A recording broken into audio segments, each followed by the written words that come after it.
To another video और आपका स्वागत है। आज हम लोग देखने जा रहे हैं रामचरित्र फैन एडिट्स। तो चलिए देखते हैं ये वीडियो।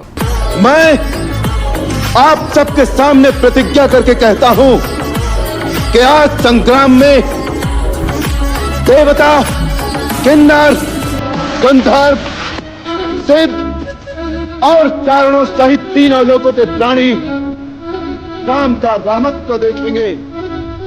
आज मैं वो पराक्रम दिखाऊंगा कि जब तक की पृथ्वी रहेगी इस चराचर जगत की समस्त जीव और देवता भी उसकी चर्चा करेंगे।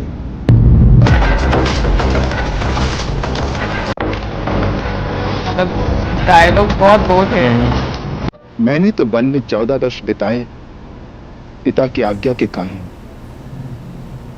परंतु तुमने तो केवल भावना और भ्रातृ प्रेम के कारण 14 वर्ष राजधानी के बीच रहकर भी भरत जी को कह रहे हैं सन्यासियों की तरह बिताए। पर अब तुम हम सब भाइयों में सबसे महान। भैया, मां सच कहती है, तुम शायद कोई भगवान हो। अपने तुच्छ भक्तों को इस प्रकार बढ़ावा देना तो भगवान का ही काम होता है।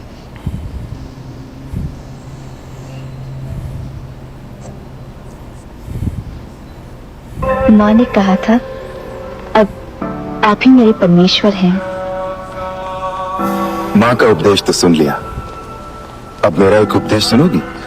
ये लाइंस बहुत आज्ञा कीजिए, मैं तो आपकी दासी हूँ। तो पहली आज्ञा ये है कि मेरी दासी बनकर नहीं रहना। मेरी अर्धांगिनी, मेरे मित्र, सखा, साथी बनकर मेरे साथ चलना। मेरे हर अच्छे काम में मेरा साथ देना। और कभी मुझे पथ भ्रांत होते देखो तो मुझे भटकने से रोकना। एक अच्छे मित्र, एक अच्छे साथी का यही कर्तव्य है।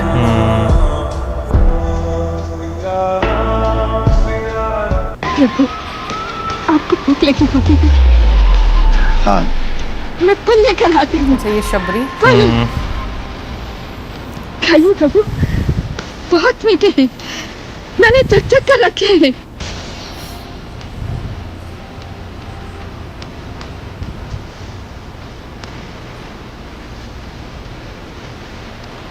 लक्ष्मण देख रहे हैं।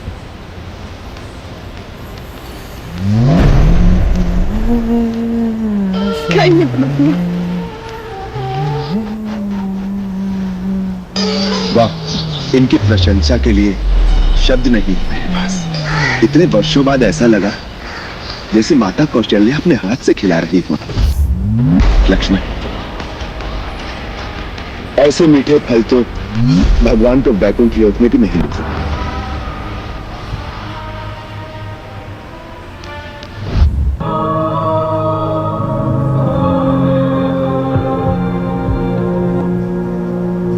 ये क्या निषाद राज, श्री राम के मित्र हो तो उनके बराबर का आसन ग्रहण करो।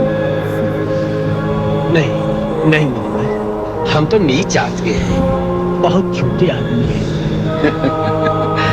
अपने आप को छोटा समझना ही तुम्हारा बड़प्पन है। रही नीच होने की बात, तो श्री राम ने नीच तो किसी को रहने ही नहीं दिया। राम के मित्र होकर अपने आप को नीच कैसे कहते हो तुम? जो प्रभु का प्रिय हो, जो हरि का जन कहलाए, उसकी याद सबसे ऊंची है।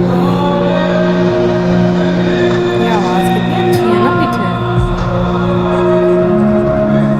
अब हम यहाँ से गंगा पार करके आगे वन में पैदल ही जाएंगे। आगे जाना आवश्यक है क्या प्रभु? यह तो वन प्रदेश है। प्रभु, एक बार इस दास की विनती पर विचार तो करें। ई राज आपका है, ई दास आपका है। 14 साल ही प्रदेश में राज कीजिए, हमारा जीवन धन्य हो जाए प्रभु। निषाद राज, तुम हमारे मित्र हो ना। एक मित्र का धर्म है कि वो अपने मित्र की इस प्रकार सहायता करे कि उसे अपने कर्तव्य पथ पर चलने में सहारा मिले। कर्तव्य भावना से महान होता है। ये बड़ी बड़ी बातें आप है जानो सरकार, हमार तो केवल प्रेम है, यदि स्वीकार करो तो हम तुम्हें उसी प्रेम की शपथ देते हैं। हमें अपने पद पर आगे जाना था। इसमें भी एक दोस्त हैं, तो हमें उनके महाभारत में भी एक मंत्री श्री दोस्त हनुमान जी से ही मिलवा दीजिए। यदि आप अपना वास्तविक परिचय दे दें तो हनुमान को हम अभी बुला देंगे इसी क्षण। मेरा नाम लक्ष्मण है, ये मेरे ज्येष्ठ भ्राता श्री रामचंद्र जी। हनुमान जी हैं। राम, श्री रामचंद्र। दारा सिंह जी है ना? आप स्वयं? हाँ भाई, स्वयं श्री राम यही हैं।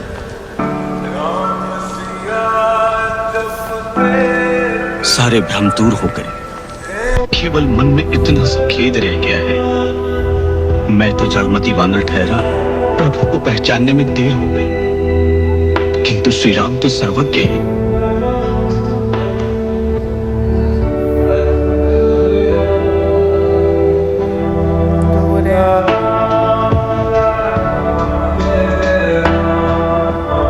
अच्छा मित्र, तुमने हमारा बहुत साथ दिया, हम सदा तुम्हारे कृतज्ञ रहेंगे। अब जमुना पार करके हम चले जाएंगे और तुम वापस लौट जाओ। क्या कहो सरकार, क्या कहो? निषाद राज, तुमने वचन दिया था ना, जब हम कहेंगे तुम लौट जाओगे। ऐसे कठोर वचन दिए रहे हमका, आगे बहुत खतरा है। खतरे तो पग पग पर होंगे निषाद राज।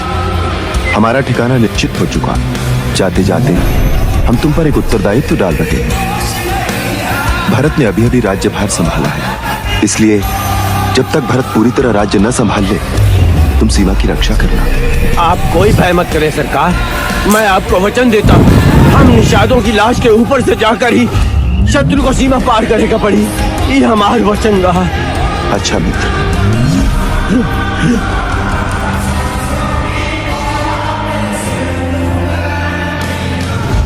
मंथरा माई। कौन बुला रहा मुझे? हम तुमसे मिलने आए हैं माई। राम, राजा राम, महाराज आप आ गए। महाराज, मुझे दंड देने आए हो, मुझे दंड दीजिए, दंड दीजिए। मुझे दंड दो। ये तुम क्या कह रही हो माई? माई मंथरा, तुम तो हमारी माता के समान, हम तो वही तुम्हारी गोद में खेले बालक हैं। चलो, तुम्हारा स्थान राजभवन में पूरे सम्मान के साथ सुरक्षित है।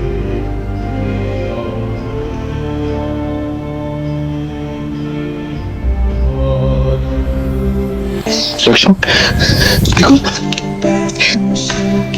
भैया, भैया ये सीता के ही है ना? भैया, मैंने तो भाभी के मुख पर कभी दृष्टि डाली ही नहीं। ये निश्चय ही वही नुपुर है जो मेरी भाभी के चरणों की शोभा बढ़ाते थे। हाँ लक्ष्मण, और आज इसी आंचल को उसने अपना दूत बनाकर अपने दुख की कथा सुनाने के लिए मेरे पास भेजा है। जब हनुमान गए होंगे। सीते, मुझे तुम्हारा संदेश मिल गया है। तू जहां कहीं भी हो, चिंता न करना। तुम्हारा राम तुम्हारी सहायता के लिए अवश्य आएगा सीते।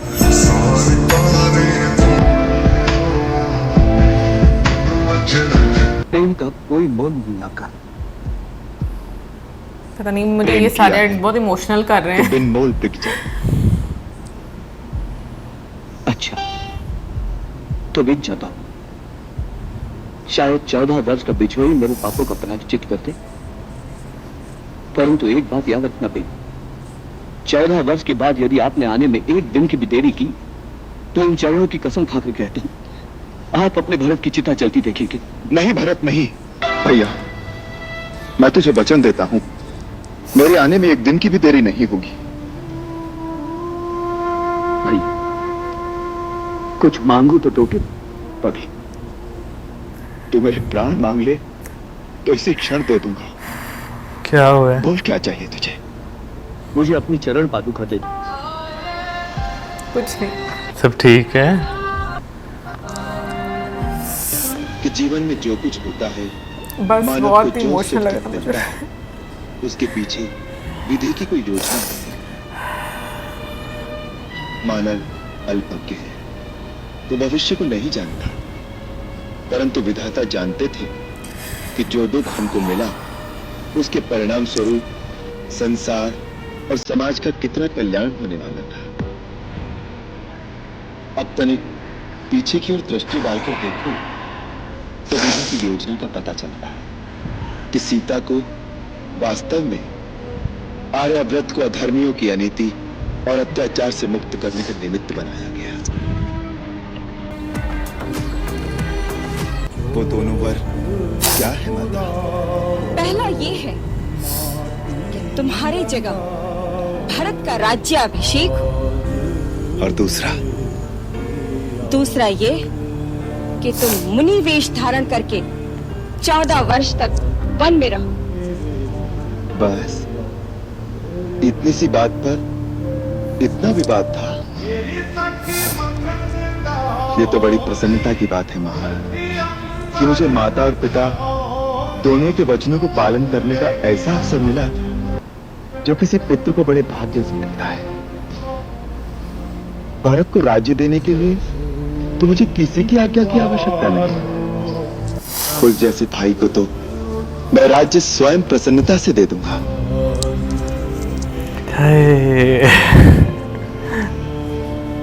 कहाँ होते हैं ऐसे भाई आज के जमाने में? भरत, हमारे पिता जाने से पहले ये आज्ञा दे गए हैं कि एक पुत्र वन में रहे तथा दूसरा राजा बने। उनकी इस आज्ञा का पालन करना ही हम सबका धर्म है।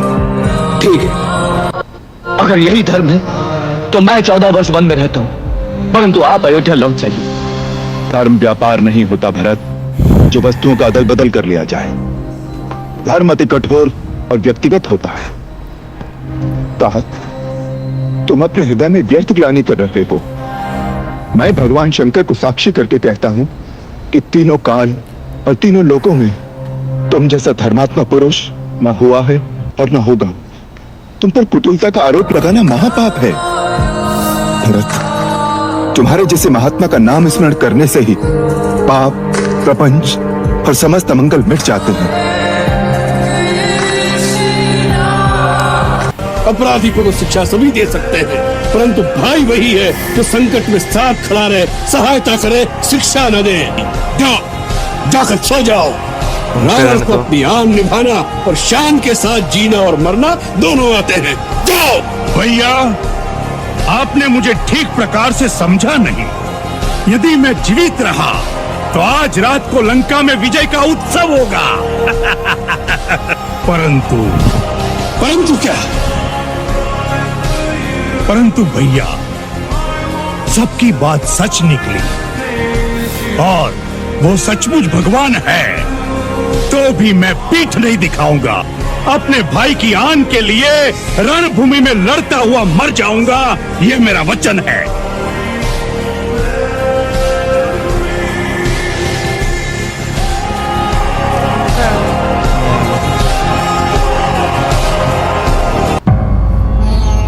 ये कौन है तुम्हारी जैसा सुंदर और सजीला? ये मेरा छोटा भाई लक्ष्मण है। अकेला है? हाँ। तो ठीक है, मैं इसके सन्मुख विवाह का प्रस्ताव रखूंगी। प्रयत्न करके देखो। क्यों जी लक्ष्मण जी, अकेले हो? कहिए, आपको क्या कष्ट है? मैं हर तरह तुम्हारे योग्य हूँ, तुम मेरे योग्य हो। मेरा परिणय प्रस्ताव स्वीकार करो। स्वामी को छोड़कर सेवक के पास क्यों चली आई? मैं तो अपने बड़े भैया श्री रामचंद्र जी का दास हूँ। मेरी संगनी बनकर भैया भाभी की सेवकाई करते करते थक जाओगी। जाओ, वहीं जाकर अपनी मनोकामना की याचना करो। तुम दोनों भाई मेरे प्रेम प्रस्ताव को ठुकरा रहे हो केवल एक शूद्र स्त्री के कारण। लक्ष्मण,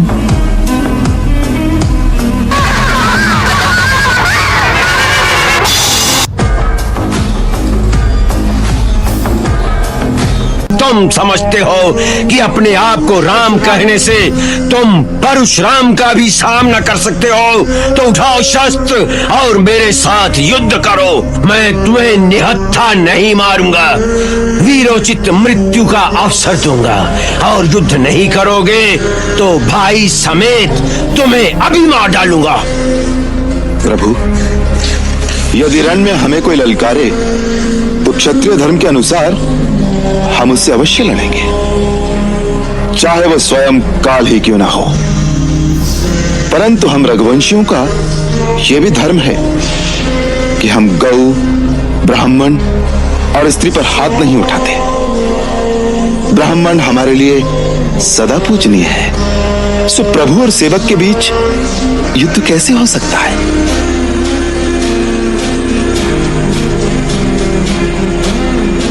मैं 14 वर्ष तक वन में रहकर आपकी प्रतिज्ञा पूरी कर लेने पर फिर आपके चरणों में शीश नवाऊंगा। नहीं नहीं राम, तुम वन में मत जाओ। शास्त्र ने पिता को देवताओं का भी देवता माना है।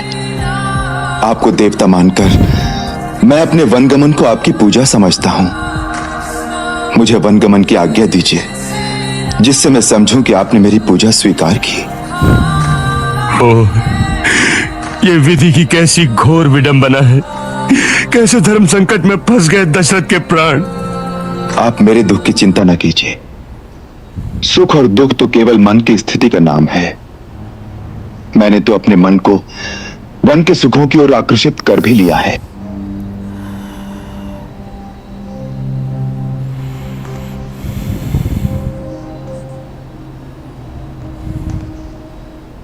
हनुमंत, हम तो जन्म जन्म के लिए तुम्हारे ऋणी हैं। इस तुच्छ भेंट से यह ऋण नहीं उतरेगा। फिर भी महारानी सीता की प्रसन्नता के लिए इसे स्वीकार कर लो। लो हनुमान। माता, मैं आपकी आज्ञा नहीं टाल सकता, पर इससे पहले मेरी इतनी सी विनती सुन लीजिए। यदि मुझे वरदान ही देना है तो ऐसा कीजिए, मेरे वक्षस्थल पर इन मोतियों की जगह आप दोनों की युगल छवि मेरे हृदय में सदा के लिए अंकित हो जाए। यही वरदान दीजिए, यही वरदान दीजिए माता। वत्स, तुम सचमुच इस योग्य हो। तथास्तु।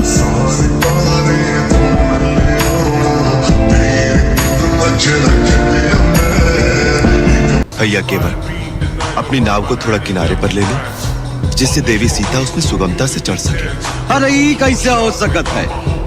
क्यों? अरे आप क्या पार कराई दे और स्वयं बीच मझधार में डूब जाए? क्या तुम्हारी नाव हमारा भार नहीं सहन कर सकेगी? अरे भार तो तब सहन करेगी जब इस नाव रह जाए। अर्थात हम समझे नहीं। ऐसा नादान न बनो कृपा निधान। ई चरणन का बखान हमाऊ सुने। इन्हीं चरणन की रज से पत्थर की शिला सुंदर नारी बन गई। इन्हीं चरणों के जादू टोना से हमरी काट की नैया न जाने कहां से कहां बन जाए। तो फिर हम गंगा पार कैसे करेंगे? एक मार्ग है। क्या?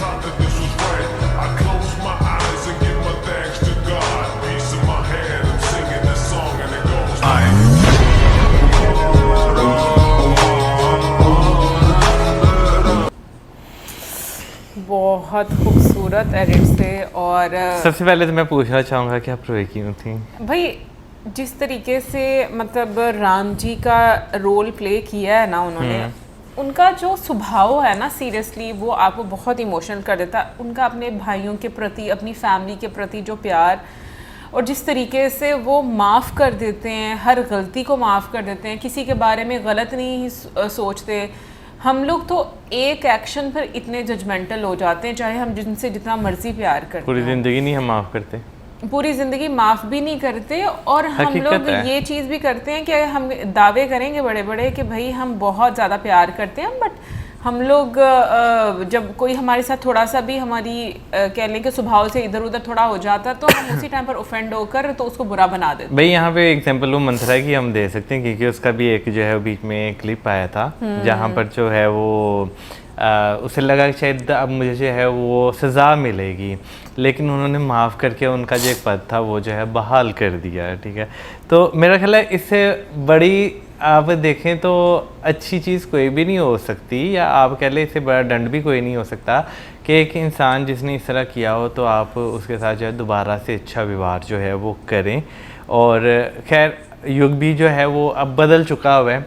उस ज़माने में यानी कि उस युग में बात कुछ और थी, आज के टाइम पे अगर देखा जाए तो आज के टाइम पे बात जो है वो कुछ और पर है। तुम ये देखो, सॉरी मैंने इंटरप्ट कर दिया, हालांकि वो और ज़माना था, लेकिन मंथरा के अंदर कितना जहर भरा हुआ था, ठीक है ना, लेकिन और वही जहर उसने इंजेक्ट कर दिया कैकेयी जी के अंदर। हालांकि वो कितना प्यार करती थी, लेकिन वो क्या कहते हैं रिग्रेट भी तो था ना बाद में जब वो सामने आए, बिल्कुल ठीक है ना। लेकिन आज के टाइम में अगर युग की बात कीजिए तो आज के युग में लोग कर के रिग्रेट तो दूर वो लोग मानते नहीं कि हाँ हमसे जो है वो कुछ गलत जो है हुआ है। फिर उसके बाद शबरी जी वाला क्लिप भी जो है मुझे बहुत अच्छा लगा। लक्ष्मण जी तो हैरान हो रहे थे, लेकिन जो वो हैं राम जी वो बेर खाई जा रहे थे शबरी जी के खाए हुए। अगर आज के टाइम पे अगर युग बदल के देखा जाए, आज के युग की बात की जाए, भाई आप किसी को देख कर देखें, अगला क्या भाई बहन ही खाते एक दूसरे का जूठा खाते, बिल्कुल ऐसे ही है। लेकिन मुझे राम जी का जो स्वभाव है ना, सीरियसली वो उनसे ना आपको ये चीज़ पता चलती है कि अगर आप लाइक क्या कहेंगे उसको, अगला बंदा बहुत भी गुस्से में ना, उनके शांत स्वभाव से वो सारा चीज़ें ख़त्म हो जाती है। सही बात है। तो ओवरऑल मैं कहूँगी कि बहुत बहुत अच्छा, वैसे भी हम लोग रामायण देख भी रहे हैं तो अच्छा भी लग रहा है। सो मिलेंगे नेक्स्ट वीडियो में। सब्सक्राइब करना, बाय।